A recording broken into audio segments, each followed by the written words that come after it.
All right, we are recording and I'm going to start the webinar now.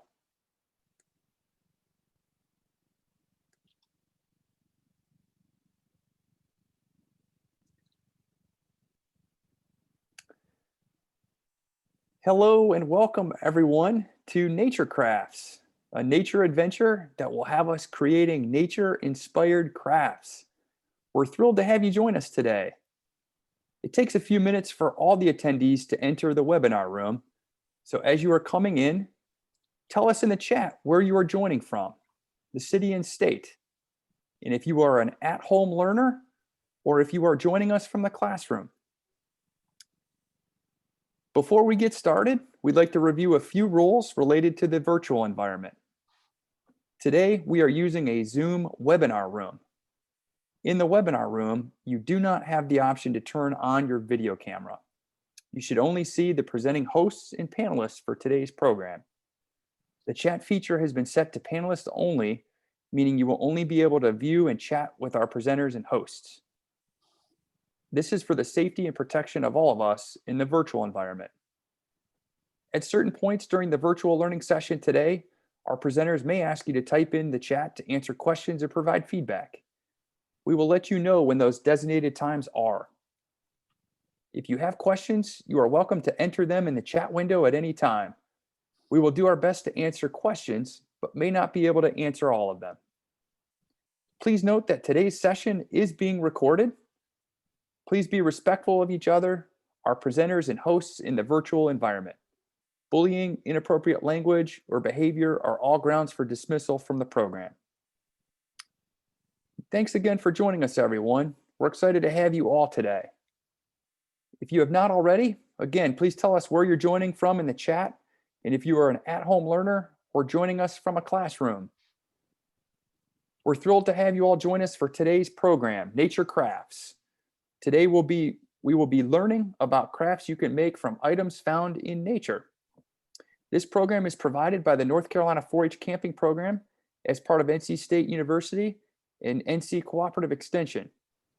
Our 4-H Camping Program includes 3 centers at the locations you can see on the screen. I don't have those up right now. I apologize, but we'll share those with you later.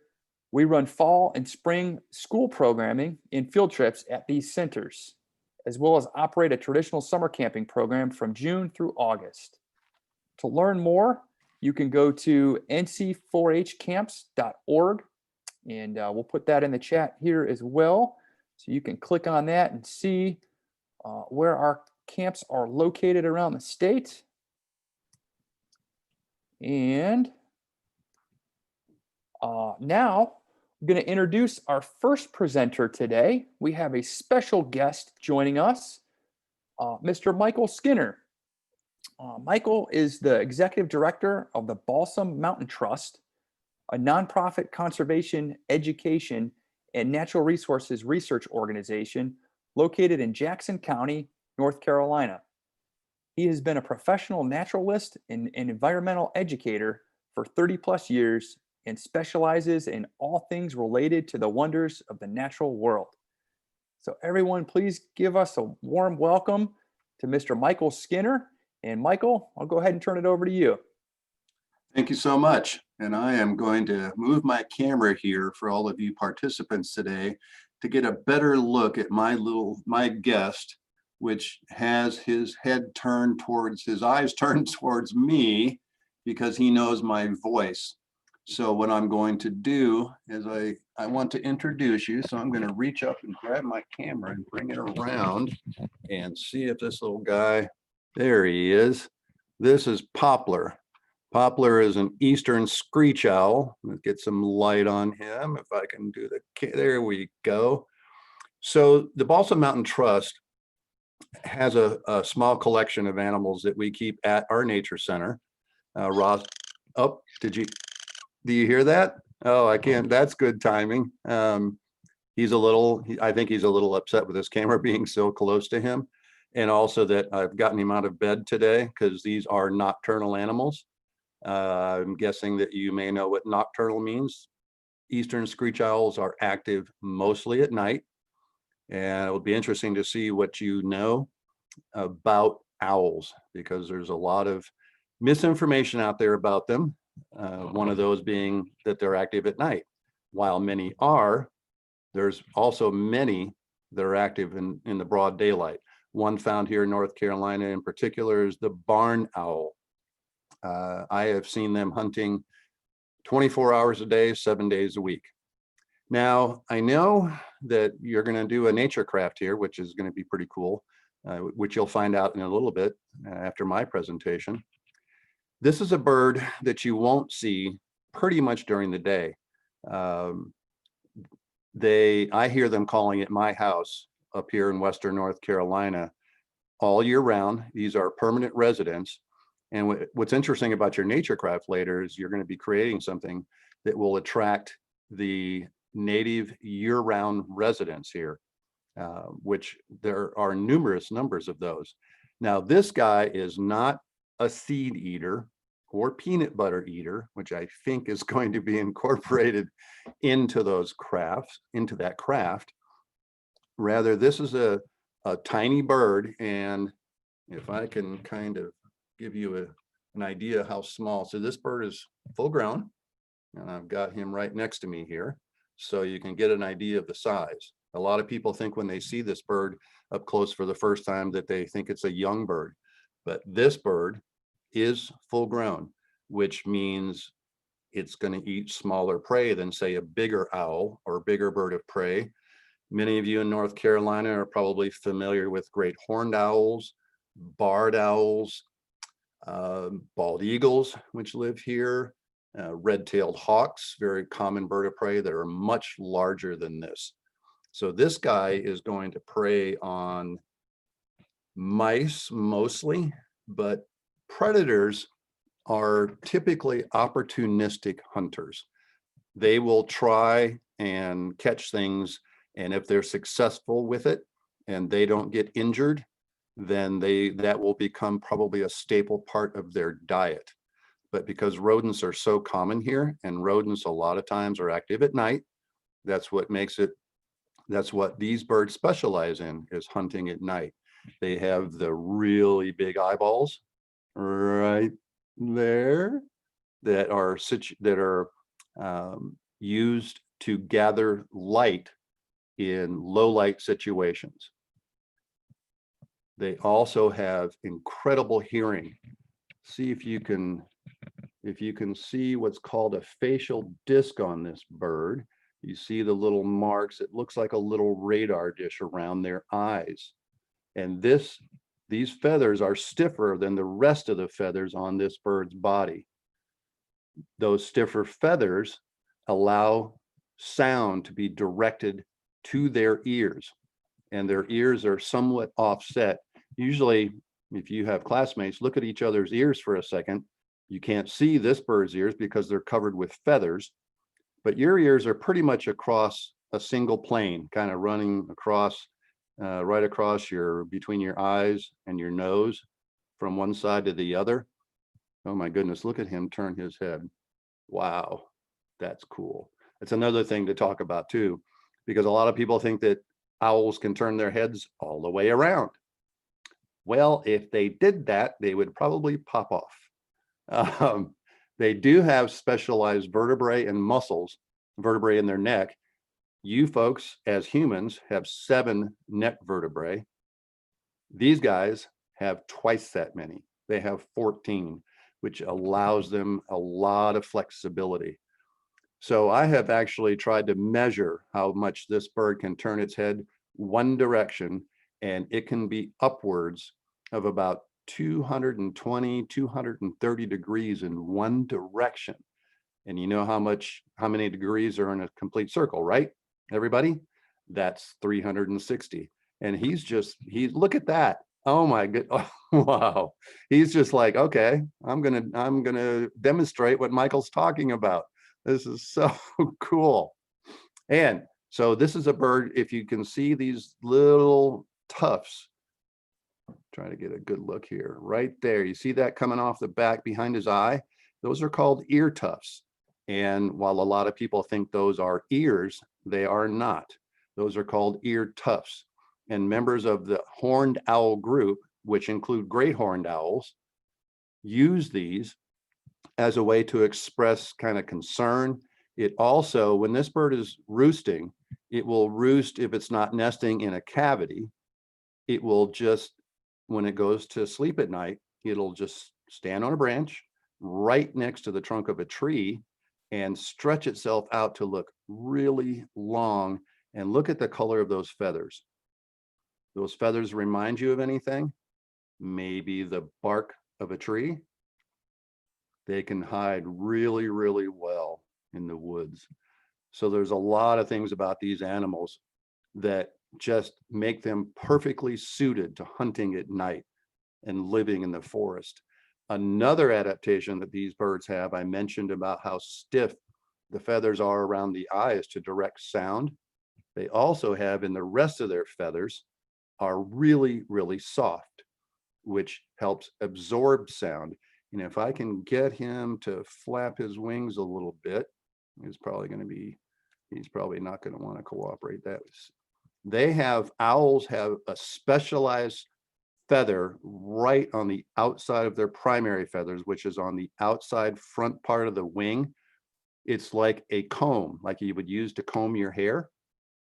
And that actually helps break up the air and helps again make them almost perfectly silent while they're flying. And so again, perfectly suited. Now, the daytime birds that you're going to be making your craft for do not have these kinds of adaptations, but they have other adaptations that suit them perfectly well for what they're doing.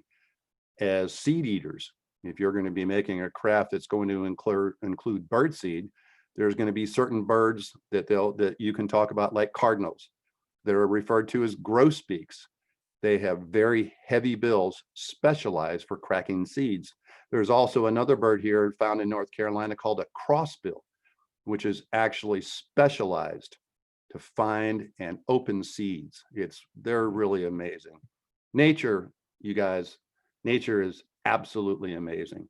And I could go on for hours with this, but I think right now I'm about ready to turn the program over to our next presenter. And I hope you all enjoyed meeting Poplar, our eastern screech owl. Thank you so much, Michael. We got a couple quick questions here, if you don't mind answering. The first one is how many species of owls are there? And I don't know if that's in North Carolina or in the okay. world. Yeah, in North Carolina, I'd have to get out a fact chart for the world. If I say a number in the world, I'm probably going to be wrong. But in North Carolina, let's go big to small. Great horned owl is the largest. The barred owl is the next. And then you start getting into long-eared owls and short-eared owls, although them being residents, they will typically fly through. So that's that's 4. And then there's the screech owl, which is 5. The barn owl is 6. And the smallest owl in North Carolina is called a saw-whet owl. And those are birds that are becoming less and less common. They have very specialized habitats. They live in coniferous forests, which are evergreens like pines, at 5,000-foot elevations and above. So they would only be up here in the western part of the Southern Appalachians. You will not find them. If you guys are students down in the Piedmont or down on the coast, you will not find those birds there. Very good. Thank you, Michael. And one last question here is how do the feathers absorb sound?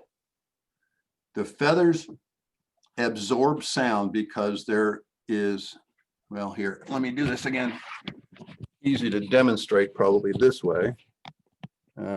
You see all the fuzzy feathers right there? Is that in focus? That the amount of down in ratio to their regular outer feathers is what helps them absorb sound. And these feathers not only absorb sound, but the feathers are also what keeps the birds warm. Anybody have a down coat?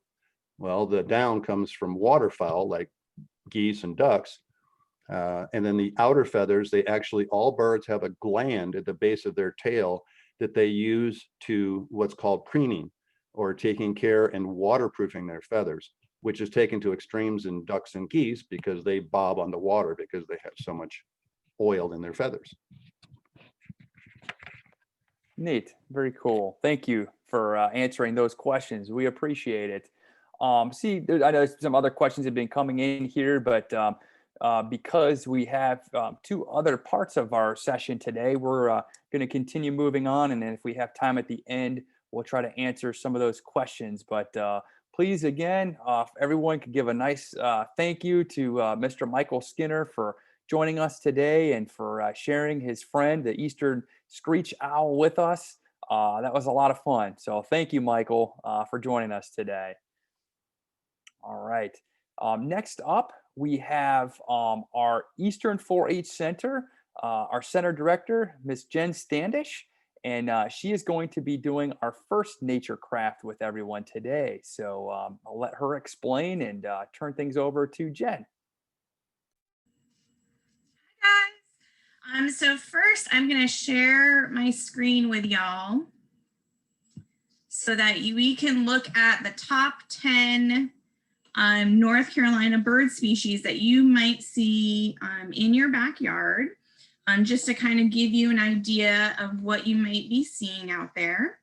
So you can see in the pictures here, such as the cardinal, you'll see that there's two pictures there. So you have a male and the female.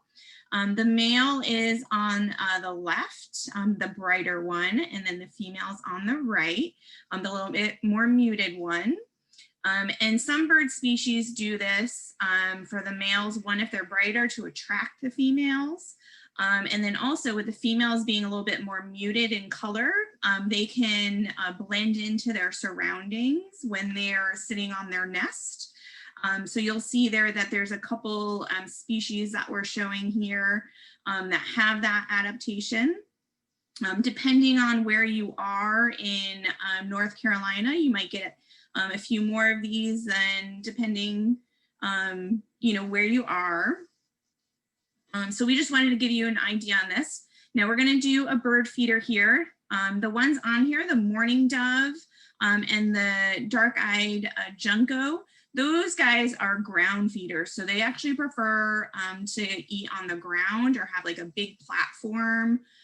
So if you even just spread out some bird seed in your backyard, that would be good to attract those folks. And then these other ones that we have on here are attracted to kind of the hanging bird feeders. So they'll enjoy the craft that we're doing. Another place that you can go to get some more information if you want to learn more about bird feeders is feederwatch.org, and I will put that in the chat here in a minute. So we're going to stop. I'm going to stop sharing my screen, and I'll put that in there. So it's feederwatch.org. And if you go to that website, it gives you a lot of information about different types of bird seed that you can use to attract different types of birds. And then it also gives you the different types of bird feeders that you could purchase if you wanted to really get into this. But to make our nature craft, what you're going to need is you're going to need a pine cone. So you can just go out and collect one from your yard or a park or someplace near you. And then you're going to need some yarn. And as you can see, I've tied the yarn onto the top of my pine cone. So I've just woven the string on the top of the pine cone and then tied a knot in it so that you can hang it on a branch, or if you have a hook outside. And you would also, yes, you could possibly feed the squirrels as well. That question just kind of came up. So you might be feeding birds and squirrels on this. So you can look for both of them.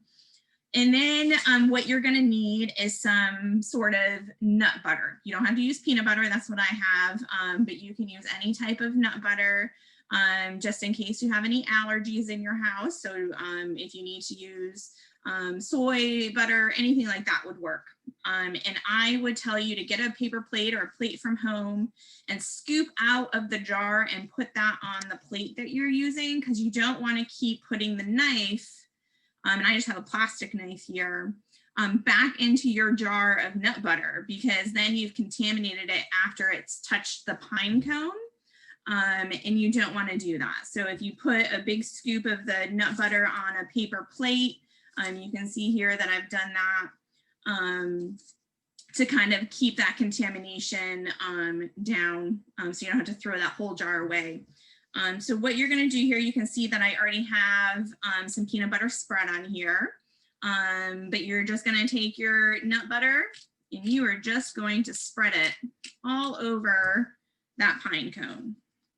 And get it nice and covered so that you can put your bird seed on.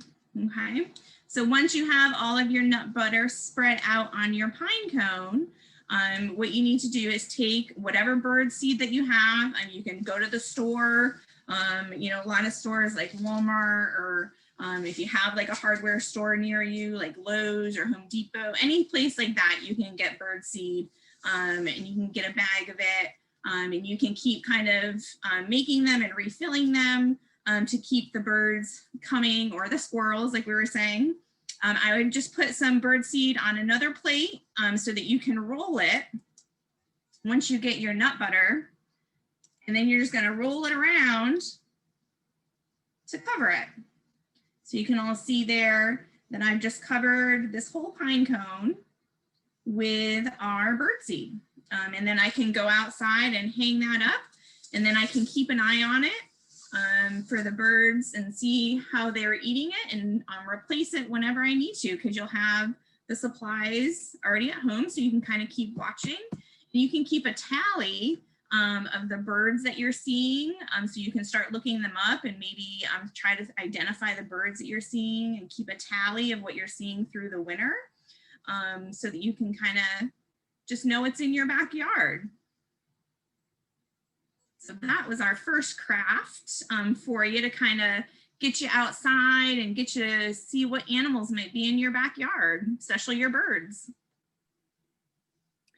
Thanks a lot, Jen. Let's see if we have any questions here in the chat about this craft. It says, hey, is it true that birds can't eat apple seeds? That is a good question. I'm not positive about that. That's a great question. We can look that up We will for you. find out the answer for Yes. you, though. Yeah, no, just some comments here that yeah, it can be messy. Someone said, you know, that looks messy, and certainly can be a little messy craft, but the birds really love these pinecone bird feeders, so that's a good thing. We will be seeing lots of squirrels. Yes. Well, again, with bird feeders, you know, if the bird feed is spilling onto the ground, then that might be attracting some squirrels. Question here: what if you don't have bird seed or string? So that's a good question. That is a good question. I mean, if you just want to attract some birds, I mean, it's probably not the best to use household items. You know, like I know some people might, you know, put some just like bread or something. You could do that, because I saw a comment, can you use a bagel instead of the pine cone? You can definitely use a bagel. I wouldn't do that a lot though, because then you're going to kind of introduce stuff into the diets of these birds that's not typical of what they eat. So I would say if you do it like once or twice, you know, that's completely fine, but I wouldn't just keep throwing bread products out in your backyard. No, great suggestion. All right, let's see, got some other comments in here.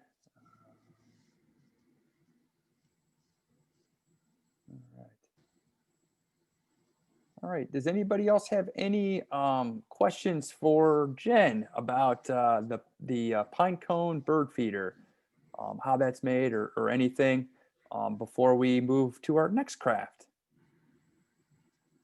If you do, just type it in the chat. Otherwise, we are going to move to our last part of our session here, and our next nature craft. So, okay. All right. Thanks. All right. Thanks again, Jen. Let's please give everyone a nice thank you to Jen for showing us how to make a pine cone bird feeder. Thanks, Jen. Okay. And lastly, here our presentation, we are going to share with you from our Betsy Jeff Penn 4-H Center, located near Greensboro, north of Greensboro. Miss Allison Ledford is going to be teaching us all how to make toad homes with things you can find around the house. So, Allison, thanks for joining us today, and I'll go ahead and turn things over to you. All right. So first I'm just going to share my screen so we can get this up. All right. And present. All right. So we're going to be making toad homes. This is my favorite craft to make in nature, with nature, for nature. So first of all, notice that I called them toad homes and not frog homes. What's the difference between a toad and a frog? Are they the same thing? You can type in the comments. So even though they might look very similar, they're actually completely different creatures. So first of all, a difference is that you can see very clearly is toads, the picture up top, they have really dry, rough, bumpy skin in comparison to frogs, which tend to have smoother, slimier skin, like you can see on the bottom. Now, another difference just on how they look is their body types. So you can see toads over on the left, they tend to have wider bodies and really short legs. And then frogs, they have really slim bodies and longer legs than toads. Another difference is how they move around. So toads tend to go for walking around or taking really small hops like this. You can see they're not really getting too far. I'll play it again. And frogs, they tend to have longer, higher jumps, right? You can really tell the difference with that jump versus the toads. So they move around different as well. Another difference is they make different sounds. Now, not just frogs make one sound and toads make another sound. Each different type of frog and toad, they make their own unique sound. So I'm going to play some sounds, and then I'm going to have you try at home to make the same sound. It's not as easy as you think. So first we're going to play a wood frog.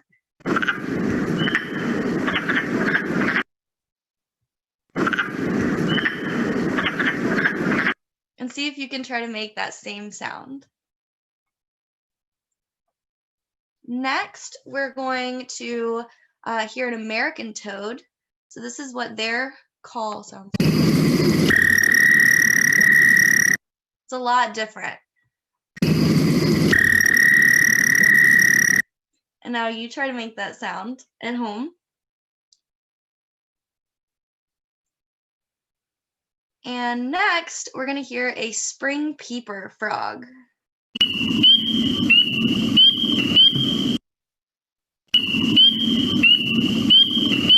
You definitely might have heard that one around. Try to make that sound if you can.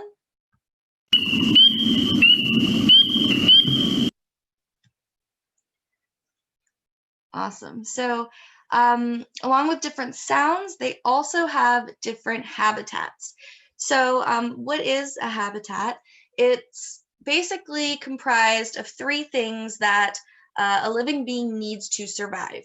So food for nutrients, water for hydration, and you need shelter as protection from either predators or nature itself. Now, this is what a toad's habitat might look like up top. And then down here is what a frog's habitat might look like. So notice some of the differences between the two. If you want, you can type in the comments some of the differences.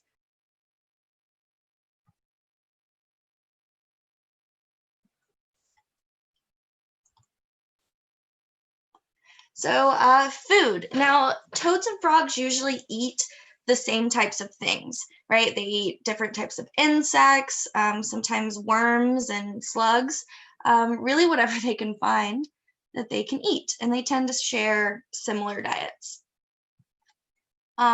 Obviously, they both have to have water as well, but they don't drink it in the way that we drink water, right? We put it in our mouth, swallow it, and that's how we keep hydrated. Frogs just sit in water and absorb it through their skin, right? So they don't have to drink it at all. They just have to be touching water to get hydrated. Now their shelter. This is definitely one of their big differences. So frogs, they tend to start off their life in water, and then they stay there for most of their lives. They hang out in or around large bodies of water like ponds or lakes. And toads, they also start their lives in water, just like frogs.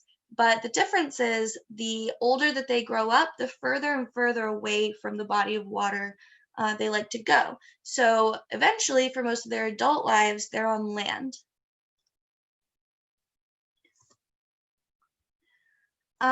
They both go through hibernation.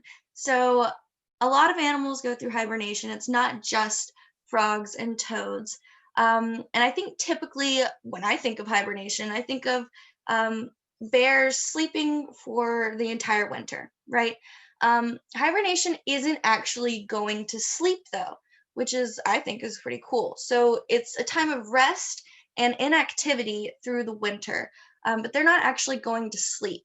So they find a safe place to spend their winter, and their energy level goes way down. Their breathing slows down, their heart rate slows down, and their body temperature drops. All right. Now, they don't have to hibernate. Not all frogs and toads hibernate, especially if you have them captive, like as pets, or if the weather just doesn't get that cold. I know a lot of times, especially here in North Carolina, we have a lot of spring peeper frogs that we just heard. They don't have to hibernate at all because it just doesn't get cold enough for them, right? Now, frogs and toads hibernate differently. Frogs tend to, remember, they live in water, so they go down to the bottom of a pond or a lake and sit right on top of the mud, and that's how they hibernate. Now, usually, like I said, they're not really sleeping. Sometimes they might even keep their eyes open to watch out for any predators or anything that would interrupt their hibernation. And some frogs, they just freeze. So they'll be in a pond or a lake and it'll freeze over, and so will they. And then whenever it warms up, they just thaw out and keep hopping along. Now, toads, remember, they don't live in a body of water. They live on land, so that's how they do their hibernating. But they have to hide from predators, right? So what they do is they dig a hole 50 centimeters into the ground. Now, that's a lot of centimeters. That's like this much. And they do it by using their really powerful back legs. And they just kind of back into the hole as they make it. So they kick some dirt out and then they back in a little bit, kick some more dirt out, and just keep going until they are under the frost line, right? Because they don't want to freeze, so they have to go far enough underground that the ground won't freeze where they're at. All right, so I love to make little toad homes. They're really fun to make, and they also help out with places and options of shelter. So to make a toad home, the materials are, you're gonna need some kind of container. Personally, I like to use like a clay flower pot, even if it's broken. You can also use things like plastic cups, empty food jars, anything that you can find that a toad can fit in, right? Another thing that you're going to need is a shallow dish or some kind of saucer for water. So I like to use lids usually. I just find that they're easier to find, but you're going to need to make sure that you have that dish for water so that they can have all of their habitat needs. Now, These are for decorating, so you could have more of these items or less. It's really whatever you want. So you can find some leaves, moss, flowers, rocks, sticks, acorns, mushrooms, pine cones, anything that you can find in nature that you think would be fun to decorate with. All right. So let's see. This is what a toad home can look like at the end. Remember, this is a creative craft. You can design it however you like. All right, so this is a video of me making a toad home. Like I said, I like to use broken flower pots. I just kind of stuck it at the base of a tree, and I started out with moss, just putting it at the bottom so that they could have a nice soft spot to sit, and leaves in there just to make it cozy. Also, the colder it gets, the more leaves that I like to use, because if they're not hibernating, then they still want to have some kind of insulation to keep them a little bit warm. I also like to make a little pathway for it. I like to try to make it look as much like a home as possible. So I add a little pathway. I just do it with a leaf, and then you can break sticks to whatever size you want. And I'm putting that as the border of it. Now, I found all of these materials on the ground. They were just there, and I kind of collected them. So right now I'm picking up some pine cones and some spiky sweet gum balls, and I am kind of making a fence right there, because I believe I'm going to be putting the water there. I like to have the water really close, so that they can just hop in and out. The leaves that I'm using, whenever I made this one, everything was green, but I think especially now in the fall, with all the pretty leaf color options, you can really make this as vibrant as you want. I'm also just adding some wildflowers that I found around. You can see some of those are clover buds. It's just cute little flowers I found. And then there is my lid for water. Remember to put the water, that's really important. Also, it will attract other bugs that they can eat. So you have all three elements of a habitat. You have the food, the water, and the shelter. And then I'm just kind of decorating, putting rocks around it. I really like this craft because usually no two toad homes look the same. You can be as creative as you want. You can make, just one toad home, or you can make an entire village. It's really up to you. And that's what mine looks like.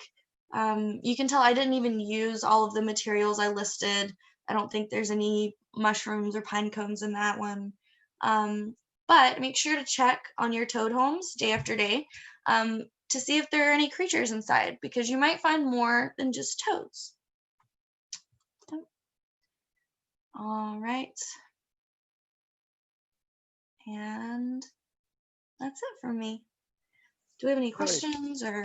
Thank you so much, Allison. All right, I'll check the chat here to see. Jen, thanks for the suggestion. Make sure to wash your hands when you are done with both crafts. Yes, great suggestion. Definitely. So thank you.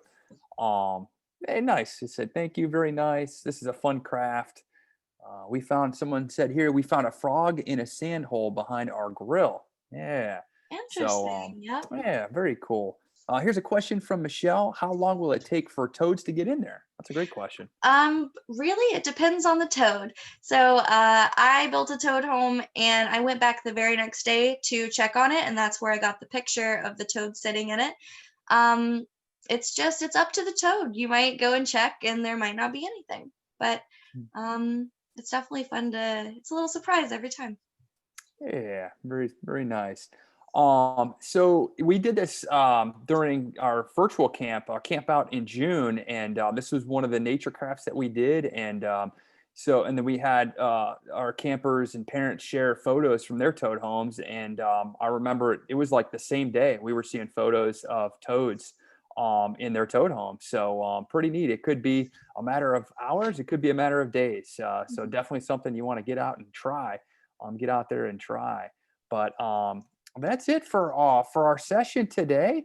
And we thank everyone for joining us today, and thanks especially to our presenters uh, for for all their help and expertise in our the different parts of our session today. And thanks to everyone for joining us. We had a lot of fun learning with you. And please check out our Nature Adventures program schedule for the remainder of the fall semester. These programs, and I'll put it here in the chat. So give me just a second here to do that. We have the Google site for our Nature Adventures program, and I will put that in the chat here. So you can click on that and see our schedule for the remainder of the fall semester. And again, just a reminding this, so this is recorded. So if there's one of the sessions coming up that you're not able to attend live, you can certainly join the recording later on so you don't miss it. So again, just a reminder, they can be attended live, or you can register for the recorded version if your schedule doesn't allow for you to join us live.